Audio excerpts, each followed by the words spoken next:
जब तक पंचायती राज एक्ट पूर्ण रूप से लागू नहीं किया जाता तब तक मुख्यमंत्री, मंत्री, सांसद, विधायक, सरकार का कोई भी नेता कहीं भी इनका प्रोग्राम होगा तो इनका हम जमकर विरोध करेंगे।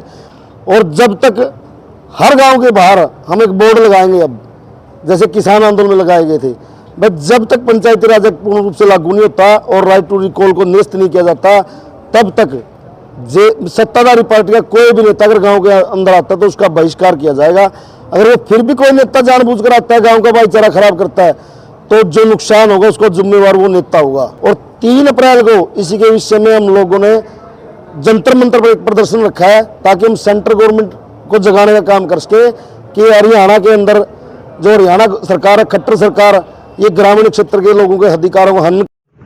प्रदीप जी कहाँ रहे? कलसोरा से काला प्रताप जी ना रही पटेड़ा से।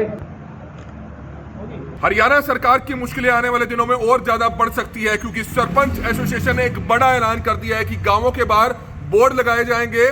बोर्ड में लिखा होगा कि सत्ता पक्ष का कोई भी नेता गांव में प्रवेश नहीं कर सकता है और अगर प्रवेश करेगा तो उसका विरोध किया जाएगा। यह फैसला करनाल में हुई हरियाणा सरपंच एसोसिएशन की बैठक में जो है फैसला लिया गया। सरपंच एसोसिएशन के प्रदेश अध्यक्ष जो है करनाल के इंद्री में पहुंचे थे और उन्होंने यह भी फैसला लिया कि 3 अप्रैल को जो है जंतर मंतर में हरियाणा भर के जो सरपंच है वो एक जोरदार विरोध प्रदर्शन करने जा रहे हैं। जंतर मंतर पर पूरा प्रदेश जाएगा। उसके विषय में करनाल जिले के सरपंचों को इकट्ठा किया गया और उनके साथ विचार विमर्श किया गया कि किस किस तरीके से कितने लोग किन किन ब्लॉकों से 9 ब्लॉकों से किन किन ब्लॉकों से कितने कितने लोग जाएंगे।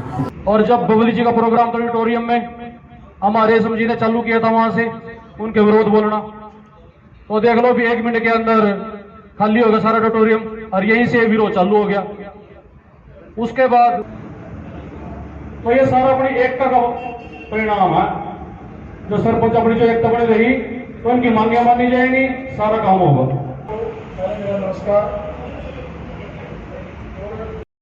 जो भूख आज लगी है और रोटी 6 महीने बाद मिलेगी, उस काम का हमने करना भी क्या है।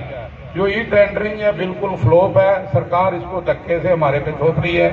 ये काम ना कराने का एक तरीका है। हम लोगों ने जो गांव देहात बचाओ आंदोलन चलाया हुआ है, उसी के विषय में हमारी 3 दिन पहले एक मीटिंग हुई थी, 4 दिन पहले, सॉरी, पानीपत के इसराना में। तो वहाँ एक फैसला लिया गया था कि जब तक पंचायती राज एक्ट पूर्ण रूप से लागू नहीं किया जाता तब तक मुख्यमंत्री, मंत्री, सांसद, विधायक, सरकार का कोई भी नेता कहीं भी इनका प्रोग्राम होगा तो इनका हम जमकर विरोध करेंगे।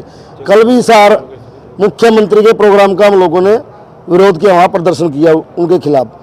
और जब तक हर गांव के बाहर हम एक बोर्ड लगाएंगे, अब जैसे किसान आंदोलन में लगाए गए थे, बस जब तक पंचायती राज एक्ट पूर्ण रूप से लागू नहीं होता और राइट टू रिकॉल को निरस्त नहीं किया जाता तब तक सत्ताधारी पार्टी का कोई भी नेता अगर गांव के अंदर आता है तो उसका बहिष्कार किया जाएगा। अगर वो फिर भी कोई नेता जानबूझकर आता है, गांव का भाईचारा खराब करता है, तो जो नुकसान होगा उसको जिम्मेवार वो नेता होगा। हम लोग जब तक पंचायती राज एक्ट पूर्ण रूप से लागू नहीं करती सरकार तब तक हमारा संघर्ष जारी रहेगा और हम अपनी लड़ाई ऐसे ही लड़ते रहेंगे। और 3 अप्रैल को इसी के विषय में हम लोगों ने जंतर मंतर पर एक प्रदर्शन रखा है ताकि हम सेंट्रल गवर्नमेंट को जगाने का काम कर सके कि हरियाणा के अंदर जो हरियाणा सरकार है, खट्टर सरकार, ये ग्रामीण क्षेत्र के लोगों के अधिकारों को हनन करने लग रही है।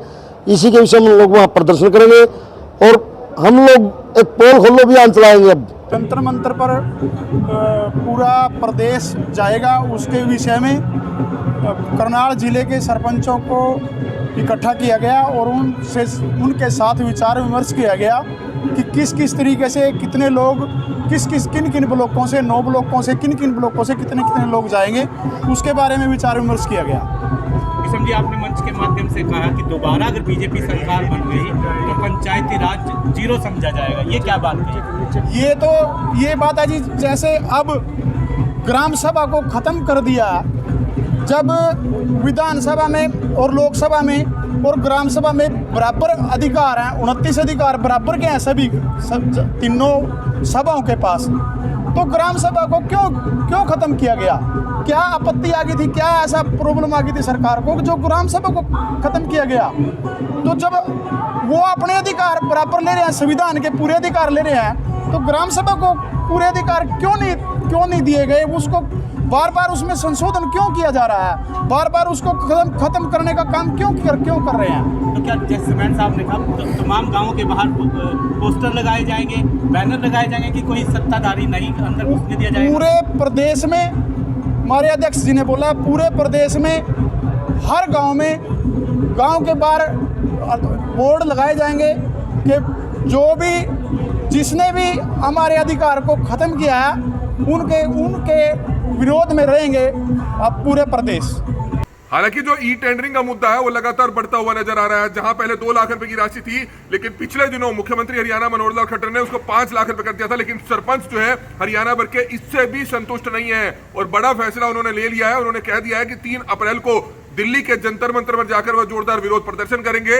करनाल जिले भर के सरपंचों के साथ जो है हरियाणा सरपंच एसोसिएशन एक मीटिंग करने पहुंची थी ताकि 3 अप्रैल को भी बड़ी संख्या में जो सरपंच है वो दिल्ली जंतर मंतर में पहुंच पाए, जिसमें खाप पंचायतों का भी जो है सहयोग लिया जाएगा। तो यह बड़ा फैसला हरियाणा सरपंच एसोसिएशन द्वारा जो है लिया गया है। कमल मिड्डा, करनाल ब्रेकिंग न्यूज, करनाल।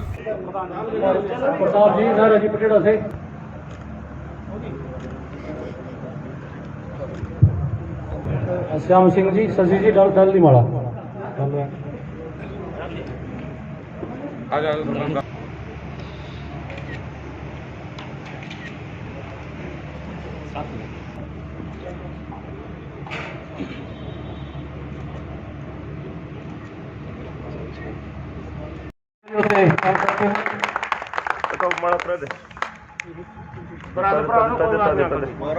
और साधु सरपंच भाई माड़ा आजो प्रधान जी कुछपुरा से रतन सिंह जी,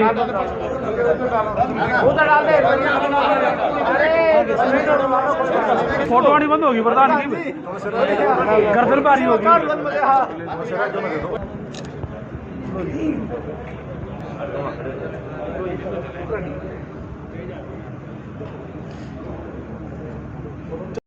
और जब बबली जी का प्रोग्राम था ऑडिटोरियम में, हमारे रेशम जी ने चालू किया था वहां से उनके विरोध बोलना, तो देख लो भी 1 मिनट के अंदर खाली हो गया सारा ऑडिटोरियम और यहीं से विरोध चालू हो गया।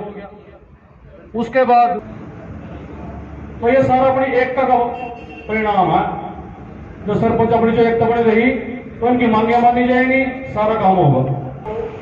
नमस्कार। जो भूख आज लगी है और रोटी 6 महीने बाद मिलेगी, उस काम को हमने करना भी क्या है। जो ई टेंडरिंग है बिल्कुल फ्लॉप है, सरकार इसको धक्के से हमारे पे थोप रही है। ये काम ना कराने का एक तरीका है। अगर सरकार ने सरपंचों को इलेक्शन लड़वाया है, सरपंच बनाया है, तो उनको पूरे अधिकार दे के काम करवाना चाहिए। ये नहीं है कि आज ई टेंडरिंग कर दो, आज 2 लाख कर दो, आज 5 लाख करके उस पर कंडीशन लगा दो कि आप 5 काम कर सकते हो। आप छोटे गांव जितनी अगर 20 लाख ग्रांट आई तो 10 लाख कर सकते हो। ये तो ना काम करने की एक वो है। मैं सभी सरपंच भाइयों को, सभी ब्लॉक समिति के प्रधानों को और सारे ब्लॉक प्रधानों को बेनती करूंगा कि जैसे प्रधान जी कहें हमने इनका साथ देना है। और अगर सरपंच सारे भाई पंचायतों की एकता बनेगी तो ये सरकार को झुकना पड़ेगा और झुका के छोड़ेंगे।